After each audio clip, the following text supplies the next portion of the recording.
The reason that the Stamford Shakespeare Company bought Tolethorpe Hall was that they discovered a natural hollow in the grounds which formed a perfect amphitheatre.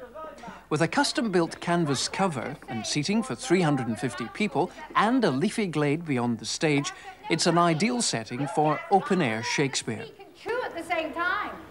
Now, the thing to remember about Tolethorpe Hall, as opposed to, say, Glyndebourne, is that the Stamford Shakespeare Company are all amateurs. They do not have any professionals in the company. Teachers, nurses, engineers, housewives, school kids, a vet, and even an AA patrolman. All working to produce a 6-week season, which will bring over 11,000 people to Tolethorpe. It's the little extras, like the casting of a live falcon, which have helped to make this company so successful.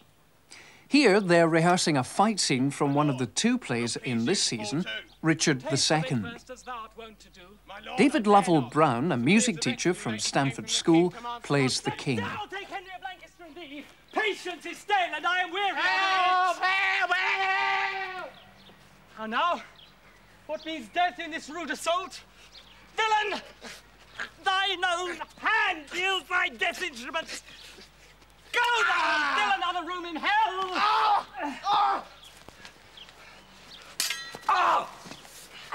Right, okay. Now, where's the jailer? For all their fight scenes, the company brings in a professional fencing instructor, Neville Stimson. Where you were. Now, when you come to give him his blow, let me just come there. That's it. When you come to give him his blow, that hand must go across there. Yeah. Across there, and he gets hurt, and across there, it doesn't be effective, right? So it must go across there. Yes. The other play in repertory with Richard II is Love's Labour's Lost. Its director is Jean Harley, who co-founded the company 16 years ago. Just do your along, whatever you like. Oh, that bit? Well, darling, that comes into it, doesn't it? Then you sing the song about women. Well, that was not so long by the head as honorific ability attitude, bus. They were easier swallowed than a flap. Come on, keep going, girl. The play all begins. Come on, Mom. Point in the march.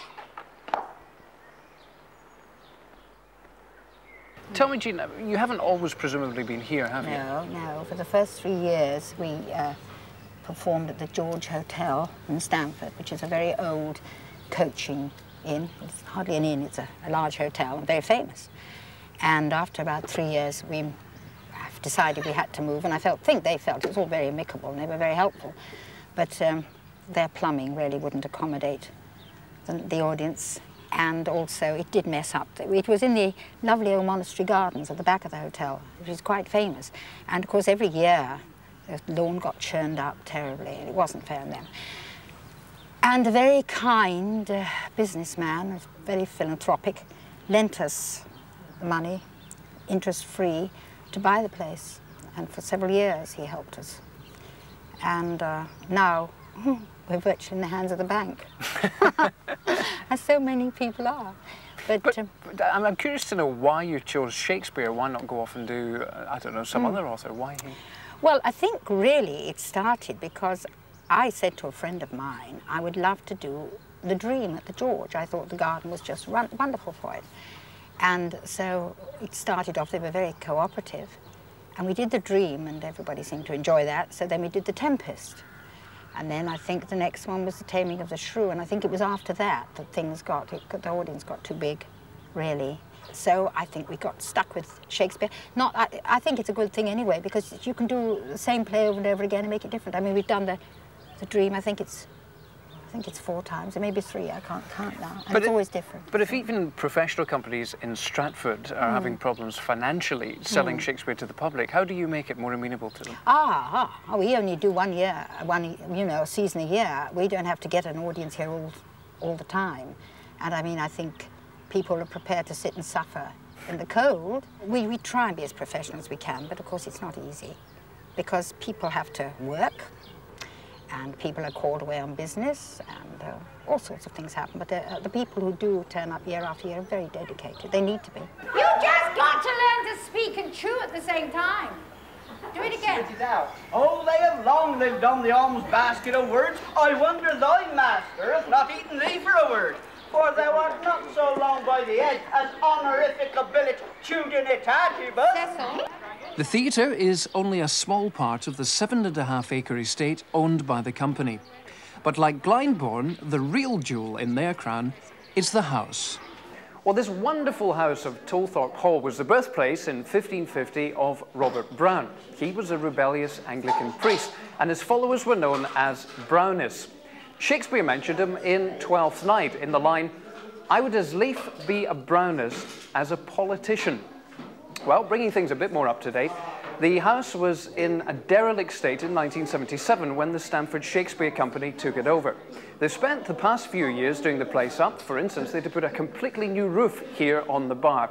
But thankfully now we can relax and have an enjoyable drink. And you can get a tasty pre-show meal here in the restaurant. Thank you very much indeed, thank you. Where you'll be served, as you've noticed, by waitresses in authentic period costume. I think that one of the secrets of the success of Tolethorpe Hall is that they haven't simply left it as a kind of pretty backdrop. They've made use of every single room. Well, as you can see upstairs at Tolethorpe Hall, the rooms are crammed full with thousands upon thousands of exotic costumes. And over in the corner, the wardrobe mistress, that's Beryl Harvey, is looking after young Fenella, who's being fitted out for her part in Love's Labour's Lost. All your productions here are outside. Does that in any way prejudice your choice of materials? Oh, yes. We have to always remember the rain. And the costumes are geared for that. They're lined, they're interlined, so they keep their shape. I should imagine, actually, that velvet is very difficult to dry out once it gets wet in your open-air performances. This is a beautiful velvet dress. Which one is this? This was made last year for Juliet, in our production of Romeo and Juliet, which we did.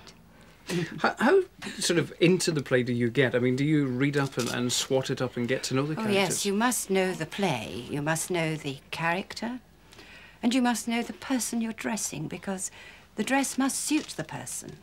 What makes somebody like yourself want to give up their spare time and come here and make costumes?